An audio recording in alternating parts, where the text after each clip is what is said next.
Okay, so get this. There's a book written 1,500 years ago in a prison cell by a guy who's about to be executed. And this book, it was a bestseller for 1,000 years. I mean, talk about staying power. It digs into the biggest questions we're still asking today, like what actually is happiness? Why do terrible things happen to good people? And maybe the biggest one of all, are we really free? Well, that book is The Consolation of Philosophy by Boethius, and we are about to dive deep into its pretty radical ideas. So to really get this book, you have to put yourself right there, in the author's shoes. I want you to just picture this for a second. You are at the absolute top of your game. You're one of the most powerful people in the world. You've got the respect, the wealth, an amazing family, the whole 9 yards. And then, boom, overnight, it is all gone. Just stripped away. You're framed for treason, you're tossed into a filthy dungeon, and you're sentenced to die. You've lost, literally, everything. I mean, you're at absolute rock bottom. Completely dejected, totally confused by this insane, brutal twist of fate. So seriously, what could possibly bring you comfort in that moment? Think about it. What words, what single idea could make any of that even remotely bearable? Well, this exact nightmare scenario is what sets the stage for one of the most profound philosophical conversations ever recorded. So, the man in that cell? His name was Anicius Manlius Severinus Boethius. Yeah, it's a mouthful. He was a big deal, a super high-ranking Roman official back in the 6th century. But he wasn't just a politician. He was a philosopher, a statesman, basically a guy who genuinely seemed to have it all figured out. And his fall from grace? It was just as fast as it was catastrophic. I mean, the difference between his old life and his new one, you couldn't make it more extreme if you tried.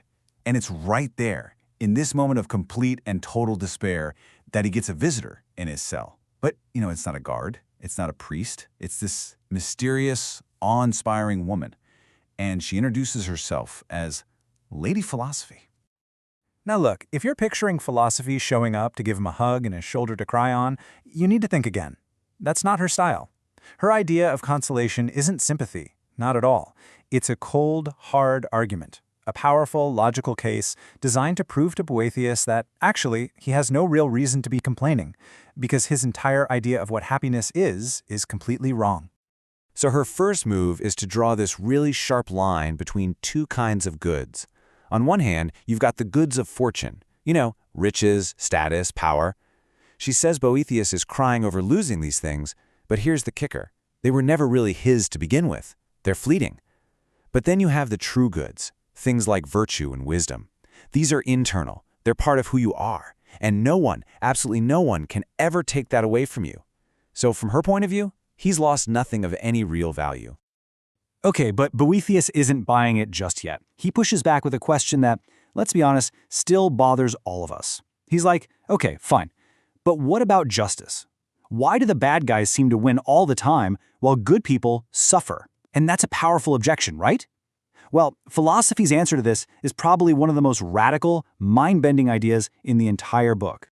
This is where she just completely flips our whole definition of power on its head. Her logic goes like this. Step 1, everybody, and I mean everybody, wants to be happy. Let's call that the good. Step 2, the only real way to get to the good is by being virtuous. So what's the result? Good people, by being virtuous, actually achieve their goal. That makes them powerful. But the wicked, by chasing all the wrong stuff, they completely fail to achieve that ultimate goal of happiness. And that, in a deep philosophical sense, makes them utterly powerless. And this leads to what might be her most counterintuitive claim of all. She actually borrows this one from Plato. She argues that when someone does something evil, they're really just punishing themselves. Think about it. They're actively walking away from their own happiness. They're sort of failing at being human. So get this, the tyrant who threw Boethius in that jail cell, according to philosophy, that guy is way, way unhappier and more powerless than Boethius himself. Wild, right? All right, so this whole conversation leads us into the book's most famous and maybe its most difficult section. Boethius comes up with a new problem, and it's a big one that has tied philosophers in knots for literally centuries. He asks, if there's an all-knowing God, someone who sees everything we're ever going to do, then how can we possibly have free will? The fancy term for this is divine prescience, and it's a real head-scratcher. Like, if God already knows for a fact 100% certain that you're going to pick vanilla ice cream tomorrow instead of chocolate, was that choice ever really free? It feels like a trap, doesn't it? It seems like either God's knowledge isn't really certain, which can't be right for an all-knowing God, or our freedom is just a complete illusion. Okay, so philosophy's solution here is brilliant. She says we have to completely rethink our concept of time. For God, she argues, there is no past or future. God is eternal. He sees all of time, all of it, in one single simultaneous now. The analogy she gives is perfect. Imagine you're standing on the street watching a parade. You see one float go by, then the next, then the next. But God's in a skyscraper looking down on the whole parade route. He sees the beginning, the middle, and the end, all at the exact same time. And this lets her make a really crucial distinction between two kinds of necessity. First, there's simple necessity. That's something that's just an unchangeable fact of nature, like the sun is going to rise. It has to happen. But then there's conditional necessity, and this is the key. For example, if you are looking at me and you see me walking, then it is necessarily true that I am walking. But your seeing me walk isn't what makes me walk. I chose to walk. In the same way, God seeing our future choices from his eternal present doesn't force those choices. He sees the choice that we freely make, but it is still our choice. And boom, there it is. Free will is saved, right? It's a brilliant, super elegant solution. It feels like the problem is solved. But just when Boethius, the character in the book, seems to finally be at peace, Boethius, the author of the book, throws in one last, absolutely stunning twist. It's just a quiet little comment, but it seems to unravel everything philosophy just spent all this time arguing. Right at the very end, philosophy admits something.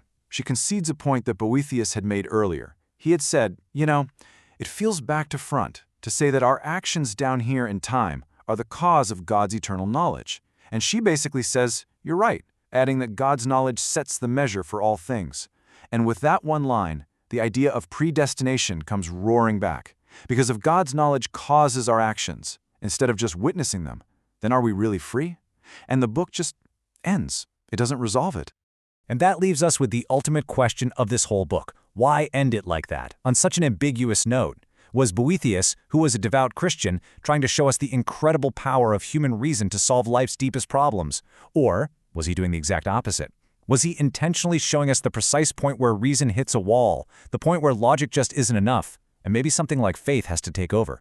It's a riddle that has kept people talking and debating for 1,500 years.